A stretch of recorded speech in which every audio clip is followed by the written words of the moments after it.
How does ruqya usually go? What kind of thing do you expect to actually happen in a ruqya session?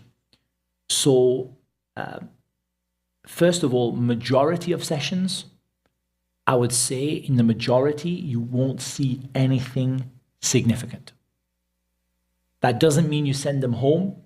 That just means that this person is not currently having a reaction.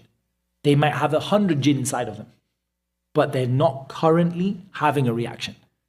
So what it might need is generally more time. More time for what? More time to make a decision. So for example, are they possessed? Is it the evil eye? Is it magic? Is it nothing? Is it psychological? Is it medical? I need more time because the person isn't reacting. So I don't really know what's wrong with them. I don't have a crystal ball. That's what the kuffar have. We don't have that. So for me, I'm just going to say that I don't know what is wrong right now, but I'm just going to keep on going. Maybe I'll advise them to do it for themselves. No problem. We keep on going, inshallah. Sometimes the person will have a reaction. And often, again, most of the time, if we're going from most common to least common, most of the time that reaction will be mild. So maybe they feel it, but maybe you don't really feel it that much. They feel like they have a big headache. They feel like they are, feel really uncomfortable. They feel sick, things like that. The next most common is you can see them having a reaction, but it's still reasonably mild. You might see some twitching. You might see some just being really uncomfortable and so on.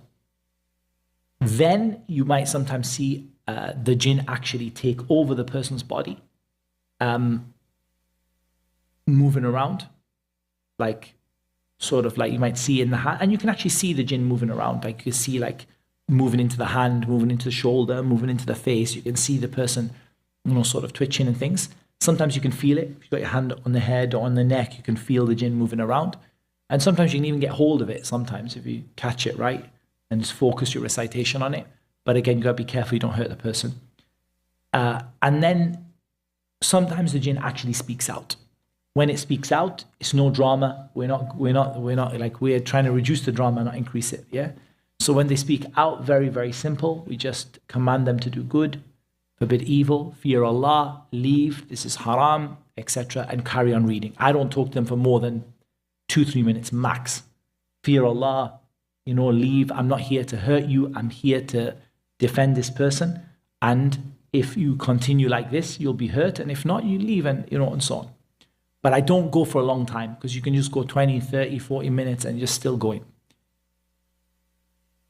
Sometimes, and we just finish with this point before we take the adhan, you will get the actual physical, visible physical reaction where the person starts to shake, starts to jump up and down, different things happen. In that case, your first priority is the safety of the patient. It's not your safety.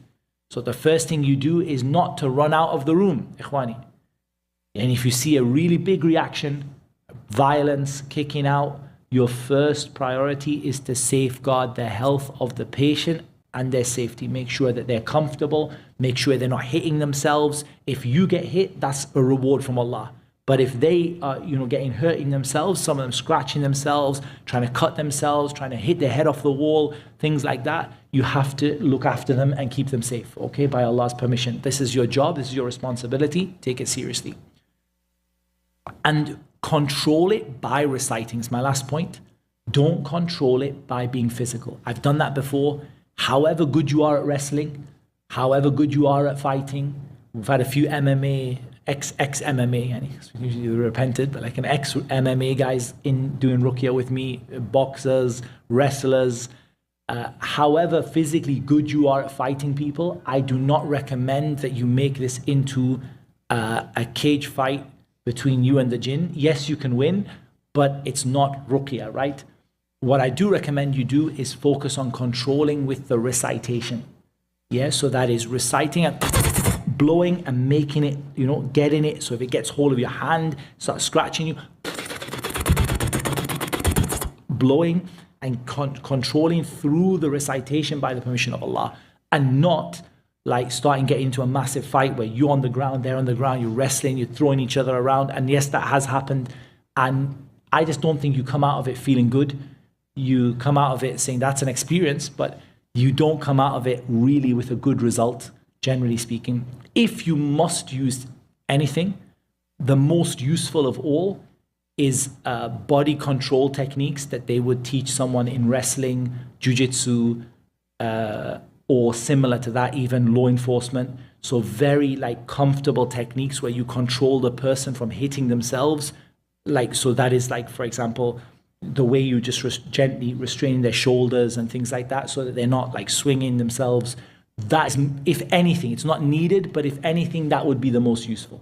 It would not be the most useful to go into like boxing and hit all that. Most useful would be just being able to comfortably restrain them from being able to hurt themselves in a way that you might see from like law enforcement, things like that, where gently controlling a person to stop them from hurting themselves. That's the max that you want to go to in terms of, physical restraint. And that's very rare. I want to say sometimes 30 cases go by, you don't see it. It's very rare. But when it does happen, every time you presume it will happen. Why? So you are, bi-idhnillahi ta'ala, in control.